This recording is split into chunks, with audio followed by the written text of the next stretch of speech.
Today I'm going to show you how to create this glittery smoky eye. Perfect for fall, really easy, so give it a try.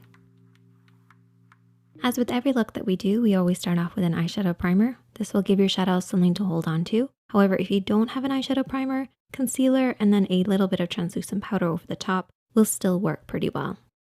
So for this look, I've picked 4 eyeshadows.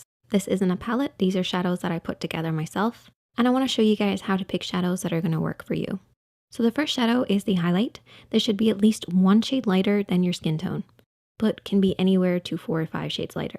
The next one has to be at least 1 shade darker, but can be as dark as you want, particularly when doing a smoky eye. This contour shade is the main dark shade, so if you want to go for a very dark smoky eye or a subtle one. Then you have your midtone, or as some people like to call it, a transition shade. This is basically if you mixed your highlight and your contour together, you would get this shade, so it's somewhere in between. And then we have a fade shade. Fade shade is something totally optional, but I find it's a helping hand to your transition shade. Transition shades can dull looks out a little bit, whereas this adds a slightly different tone while also helping to fade and blend out shadows. You really only need 2 brushes for this look, but you can add in more as you go, but the main ones that you need is a fluffy and a pencil.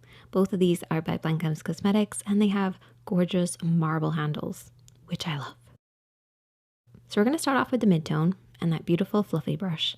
And we're going to apply this in the crease of the eye, which is where the eyelid creases into the eye shape, and also bringing this down onto the lid as well. You want to keep your blend nice and soft and light, and as you apply the shadow, you can slowly bring your hand upwards. The higher your hand is when you blend, the lower the blend's going to be. The next shade we're going to take is our contour shade, and we're going to apply this with the pencil brush. So the denser the brush is, the more control you're going to have.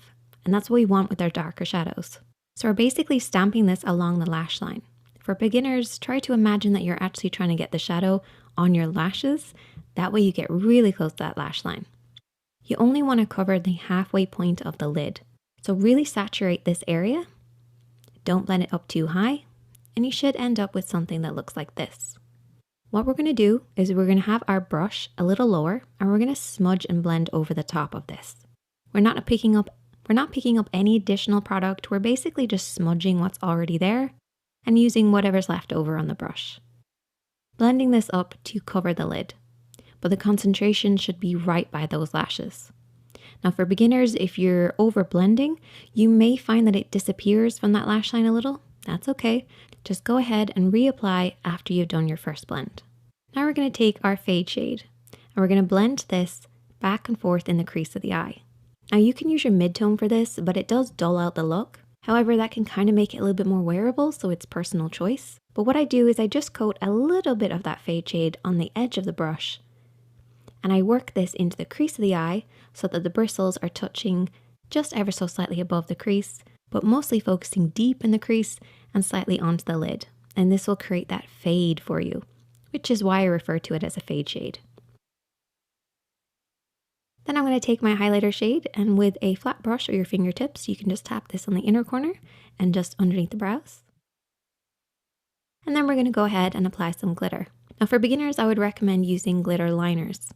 Glitter liners take all of the stress out of using glitter because if you use plain glitter, you're going to have to use glitter glue.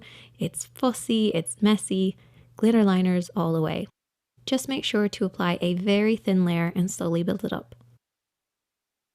Now whenever I use glitter, I also like to go over my lash line with a little bit of black eyeshadow, just because I find that the glitter sits on my lash line and it kind of irritates me a little. But if you have really good mascara and you're good at applying it, then you can skip this step. I also like to apply this just underneath the lower lashes to add some definition. However, if you wanted, you can just go in with that contour shade and just apply that underneath there as well. And you can use a pencil brush, a flat brush, or an angled brush for this, or even just a Q-tip. Anything that you have handy that's quite small and detailed. And then there you go. Add lots of mascara, some lashes, and that is the finished look. I would love to see you guys recreate this. It's super, super easy. You can tag me on Instagram at ShaneadyKatie, and I'm always here to help, so definitely DM